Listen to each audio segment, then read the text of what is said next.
You are Locked On Ole Miss, your daily podcast on the Ole Miss Rebels. Part of the Locked On Podcast Network, your team every day. How much pressure is on Lane Kiffin to make the playoff in 2024? Let's talk about that with Stephen Willis, Locked On Ole Miss.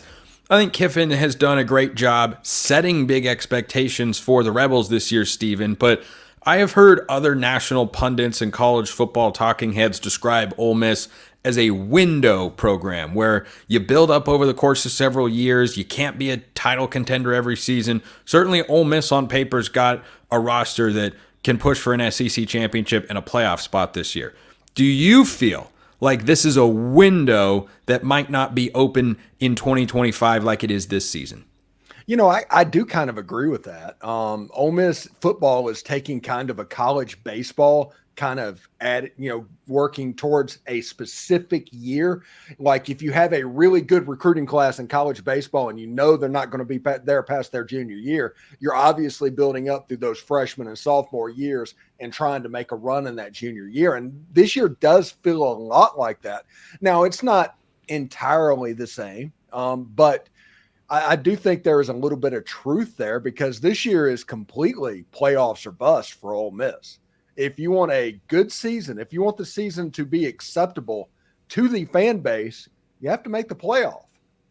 If you want the season to be considered a great season, you have to host a playoff game. Anything below the playoffs, it was not a successful year. And that is such a weird thing to say whenever you realize we're talking about Ole Miss here. They've never made the SEC championship game, much less the playoff. And we're talking about the playoff situation as being playoffs or bust. And that just is a testament of what Lane Kiffin has built, honestly. Let's examine both sides of the coin with regards to the program right now.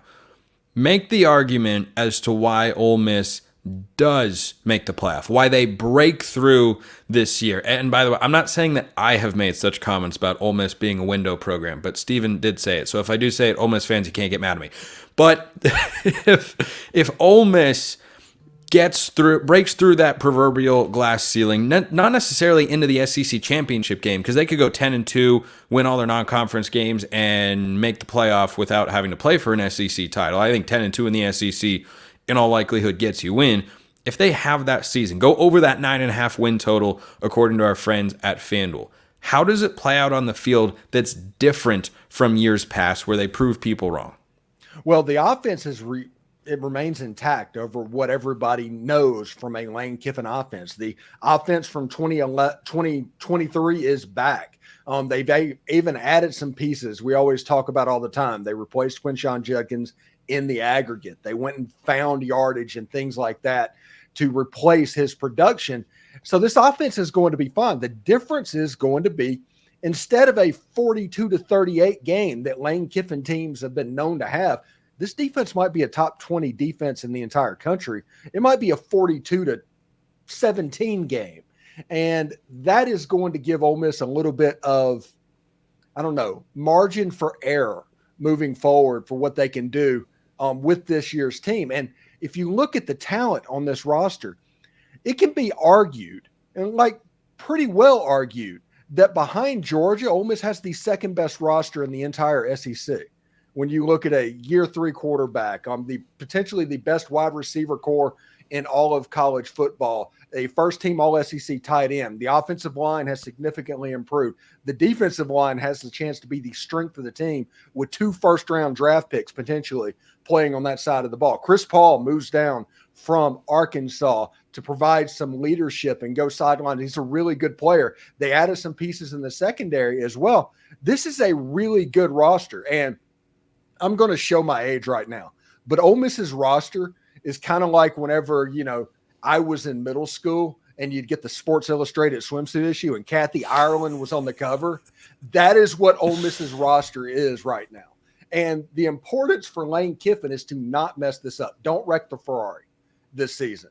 And I think that he's trying to do that through various chemistry things. I think they have a really good makeup of seniors on this roster. I think Jackson Dart, he has a magnetic personality. They got players like Jared Ivey. They've got really good leaders built up on this team. And I just genuinely think that all of the pieces are there for Ole Miss to make a playoff run. And like I said, for Ole Miss to have an acceptable season this year, they have to at least make the playoff. What happens if it's what you would deem an unacceptable season? What if they go 9-3, miss a game, or miss the playoff by a game, and it's one of those contests that is a back and forth sort of affair and comes down to a game-winning field goal maybe, and the other team makes it, your guy misses it, or something like that? What if that's the difference between Ole Miss making and missing the playoff? How do the fans in Oxford then feel? I think Kiffin takes a little bit of the blame if that happens. We've all put this up at this point. Somebody has to be the fall guy, and it's naturally going to be him. Jackson Dart has a chance to be the greatest of all time quarterback if he gets Ole Miss to a home playoff game. Greatest of all time. If he does not make the playoffs, Jackson Dart will not even be a top 5 quarterback. That's the swing of what the fan base would take from this playoff run. Now, it's possible. Like, there's some tricky games on Ole Miss's schedule this year. Ole Miss could lose a game at night in South Carolina. I talked about this today with Andrew Leon. That's a tricky game. Bye week going in there. Ole Miss plays LSU the next week. It's on the road at night. The look-ahead factor. Never overlook the look-ahead factor for a college football team. And for an Ole Miss team that has never been in this situation in my lifetime, you have to go back to people that are over 70 years old to when they remember that Ole Miss has dealt with this situation before. But people my age, this is completely new. So Ole Miss looks ahead at South Carolina, or Ole Miss looks ahead at Fayetteville, or Ole Miss looks ahead against Oklahoma, and you have the road game at Tiger Stadium. You have the Georgia Bulldogs. 9-3 is something that can legitimately happen and is what Ole Miss has to fight against, because I think the real thing that Lane Kiffin has to do, Ole Miss has the talent. They have the horses. Lane Kiffin was brought in to get Ole Miss the horses to compete. That's why he was brought to Oxford, because that's as high as the powers that be at Ole Miss has ever done. They need to, let's get the guys to compete. Well, he did. He's the first coach that has legitimately done that. Now he has to teach these people that, hey, you're where you're supposed to be, handle business, and do the Nick Saban football robot thing a little bit, to where you just go take care of business. You do like Kirby Smart.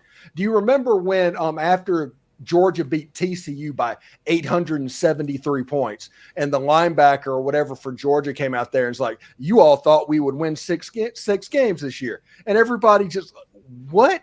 How did they get you to believe that? You were the consensus number one. Every vote. You were the best team in the country by a mile. It's one of the greatest pieces of motivation from a coach I've ever seen.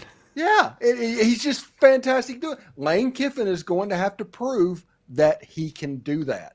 And because all of this rat poison that we're putting on Ole Miss before the season, and we are putting it on Ole Miss before the season, it has to be dealt with. It's coincidental that you use the term horses that Lane Kiffin has brought in. As I look outside my office window, there are literal horses running around in the field. I see Walter Nolan going by. There's Jackson Dart over there. Chris Hardy, the newcomer, he's joining. And if you think I'm making this up, no, there are literal horses out where I am looking right now. Stephen Willis, Locked On Ole Miss. I want to get you one very, very quick final thought here. What's the worst record you think Ole Miss could have this season? 9-3. 9-3. The worst he thinks Ole Miss could do. 4. Check him out on YouTube and wherever you get your podcast. Stephen Willis, Locked On Ole Miss. Thank you, Stephen, as always. Take care, bud.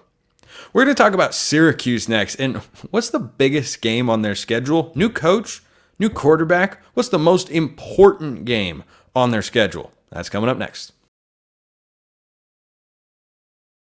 This episode is brought to you by eBay Motors. Passion, drive, and patience, the formula for winning championships, is also what keeps your ride or die alive. eBay Motors has everything you need to maintain your vehicle and level it up to peak performance. Superchargers, roof racks, exhaust kits, LED headlights, and more. Whether you're into speed, power, or style, whatever you want, eBay Motors has you covered. With over 122 million parts for your number one ride or die, you'll always find exactly what you're looking for. And with eBay Guaranteed Fit, your part is guaranteed to fit your ride every time, or your money back. Because with eBay Motors, you're burning rubber, not cash. With all the parts you need at the prices you want, it's easy to make your car the MVP and bring home huge wins.